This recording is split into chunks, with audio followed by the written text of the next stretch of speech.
Mark 13ஆம் அதிகாரம். அவர் தேவாலயத்தை விட்டு புறப்படும்போது அவருடைய சீசர்களில் ஒருவன் அவரை நோக்கி, போதகரே, இதோ இந்த கல்லுகள் எப்படிப்பட்டது, இந்த கட்டிடங்கள் எப்படிப்பட்டது பாரும் என்றான்.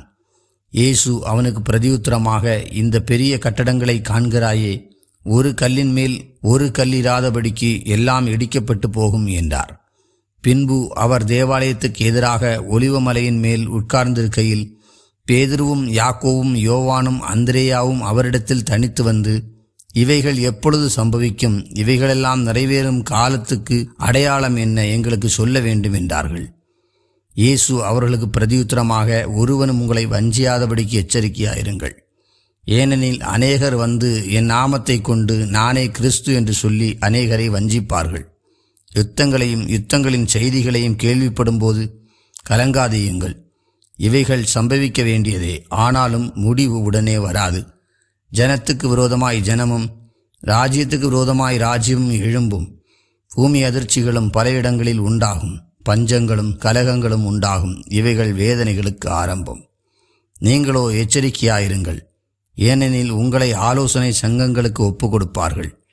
நீங்கள் ஜெப ஆலயங்களில் அடிக்கப்படுவீர்கள். நிமித்தம் தேசாதிபதிகளுக்கும் ராஜாக்களுக்கும் சாட்சியாக அவர்களுக்கு முன்பாக நிறுத்தப்படுவீர்கள். சகல ஜாதிகளுக்கும் சுவிசேஷம் முந்தி பிரசங்கிக்கப்பட வேண்டும்.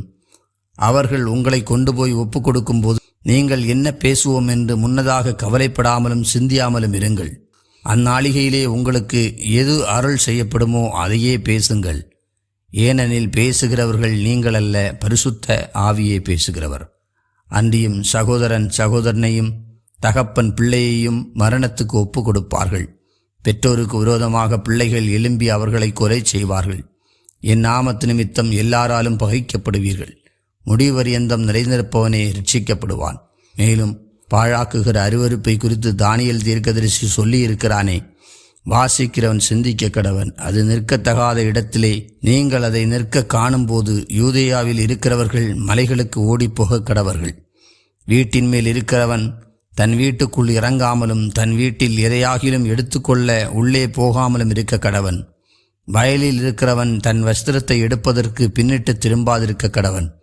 அந்நாட்களிலே கர்ப்பவதிகளுக்கும் பால் கொடுக்கிறவர்களுக்கும் ஐயோ! நீங்கள் ஓடிப்போவது மாரி காலத்திலே சம்பவியாதபடிக்கு வேண்டிக் கொள்ளுங்கள். ஏனெனில் தேவன் உலகத்தை சிருஷ்டித்தது முதல் இதுவரைக்கும் சம்பவித்திராததும் இனிமேலும் சம்பவியாததுமான உபத்திரவம் அந்நாட்களில் உண்டாயிருக்கும். கர்த்தர் அந்நாட்களை குறைத்திராவிட்டால் ஒருவனாகிலும் தப்பி போவதில்லை.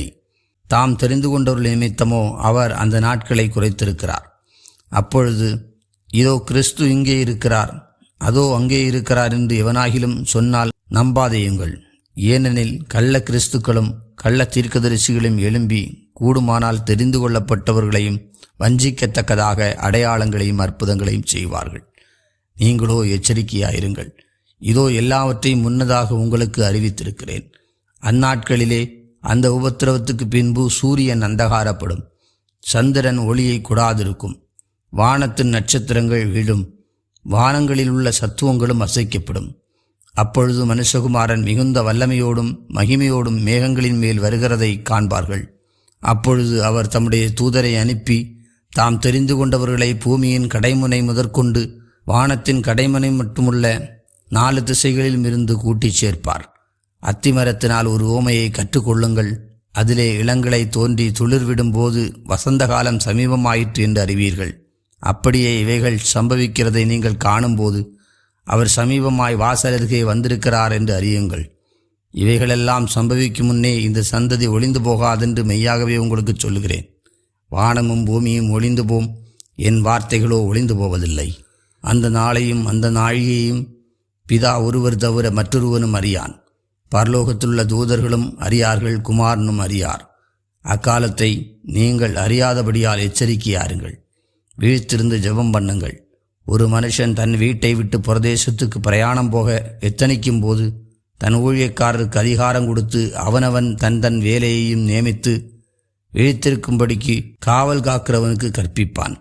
அப்படியே நீங்களும் வீழ்த்திருங்கள். ஏனெனில் வீட்டெஜமான் சாயங்காலத்திலோ நடுராத்திரியிலோ சேவல் கூவும் நேரத்திலோ காலையிலோ எப்பொழுது வருவான் என்று நீங்கள் அறியீர்கள். நீங்கள் நினையாத வேளையில் அவன் வந்து உங்களை தூங்குகிறவர்களாக கண்டுபிடியாதபடிக்கு விழித்திருங்கள்.